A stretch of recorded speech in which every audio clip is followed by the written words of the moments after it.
আসসালামু আলাইকুম গাইজ। আজকে আমি আপনাদেরকে দেখাবো যে কিভাবে ফ্রি ফায়ারে একটা জিতে যাওয়া ম্যাচ হারতে হয়। তাহলে চলুন আমরা আমাদের গেম প্লে শুরু করি।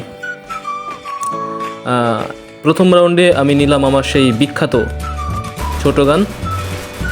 যদি G80 থাকে আর এই গানটা থাকে আমি এটা নেওয়ার চেষ্টা করি, যদিও গানটার নাম আমি ভুলে গিয়েছি। এখন দেখেন যে কিভাবে এনিমি মারতে হয়। আপনারা তো পারেন না, আমি আপনাদেরকে শেখাচ্ছি। থাকেন দেখেন কত সুন্দর করে মারি। দেখেন এই পালাচ্ছিস কোথায়, কোথায় পালিয়ে যাবে। আমি কিন্তু আজকে আপনাদের দেখাবো যে কীভাবে সুন্দরভাবে একটা এনিমি মারতে হয়। দেখেন ওই টুকুস টুকুস, দেখেন ঠিক এভাবেই টুকুস টুকুস করে এনিমি মারতে হয়। এখন আমরা প্রায় আমি একজনকে মেরে ফেলেছি। আমার টার্গেট হচ্ছে আমি কি সবগুলোকে মারবো। এই দেখেন একটা বট, ঠিক আপনাদের মতন বট একদম দাঁড়িয়ে আছে এক জায়গায়। আমি আবারও টুকুস টুকুস করে মেরে দিলাম।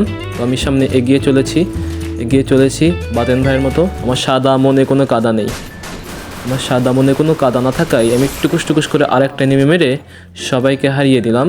আমি এই রাউন্ডে 3টা কিল করলাম। আমার খুব দুঃখ লাগছে ওদেরকে মেরে। যাই হোক, পরের রাউন্ডে আমি গান কিনতে ভুলে গিয়েছিলাম। তো আমার কি গান কেনা লাগে নাকি? আমি খালি হাতে মারতে পারি, আর যে গান থাকে আমি সেটাতে মারতে পারি। দেখেন গাইস কত সুন্দর করে একটা টাস করে মারলাম, আর হচ্ছে আরেকটা মারলাম। দেখেন আরেকটা যে আমি মারতে যাব, এই যে প্রায় মারবো, কিন্তু আমার টিমমেটের জন্য আমি কিলটা ইচ্ছা করেই ছেড়ে দিলাম। আমরা জিতলাম, সুন্দরভাবে এগিয়ে চলেছি যেন আমরা হারবই না। শেষ পর্যন্ত দেখা যাক কী হয়। এই বেচারা আমাকে খুব কষ্ট দিয়েছে। দেখেন কত সুন্দর করে পালাই সে আমাকে মেরে দিল। গাইস খুবই কষ্ট পাইছি আমি, খুবই কষ্ট। এই দুঃখ আমি রাখবো কোথায়? আমি বিশ্বাস করি না না। দেখেন ঠিক এভাবে আমাকে মারছিল। রিপ্লাই তো আমরা দেখলাম। তো এই রাউন্ডে দেখেন আমার টিমমেটরাই তো বাজিমাত করে দিয়েছিল। আমি আর কি খেলবো। ওই রাউন্ডটা আমরা জিতে গেলাম। জিতে যাওয়ার পরে এটা 3 নম্বর রাউন্ড। এইখান থেকেই মূলত আমাদের গেমের যে কুফা লাগা এখান থেকে শুরু হয়। আমি অনেক চেষ্টা করি এই কিলটা করার পরেই আমি কিভাবে যে মরলাম, মানে কোথা থেকে যে আমাকে মারলো সেটা আমি বুঝতে পারি না গাইস। এই দুঃখ রাখার মতন জায়গা, এই দুঃখ, এই কষ্ট কোথাও তুলে রাখার মতন কোনো সিন্দুক আমার কাছে নেই গাইস, কোনো সিন্দুকই নেই। দেখো গাইস কি করে, মানে বারবার পিছন থেকে মারে। আরে এতই যখন সাহস, সামনে এসে মার। আমি বলি সামনে থেকে মার আমাকে, না, বারবার সে পিছন থেকেই মারবে।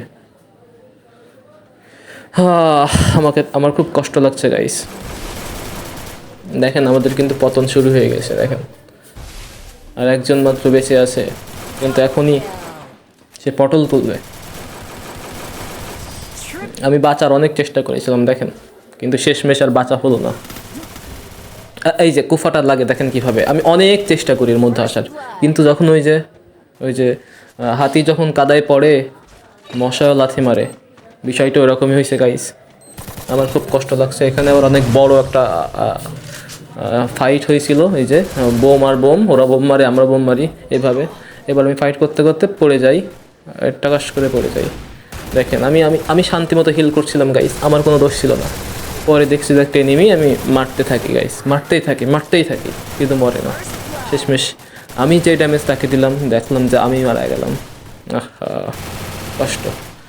এটাই ছিল মূলত আমাদের শেষের অংশ। এখান থেকে আমরা আর কামব্যাক করার সুযোগ পাইনি। আসলে চাইনি। প্রথম 3টা রাউন্ড জেতার পরে আমি ভাবছিলাম যে 3টা রাউন্ড তো আমরা জিতেই গেছি, এরা অনেক কষ্ট পেয়েছে, তাই আমরা সবাই ইচ্ছা করেই হারবো।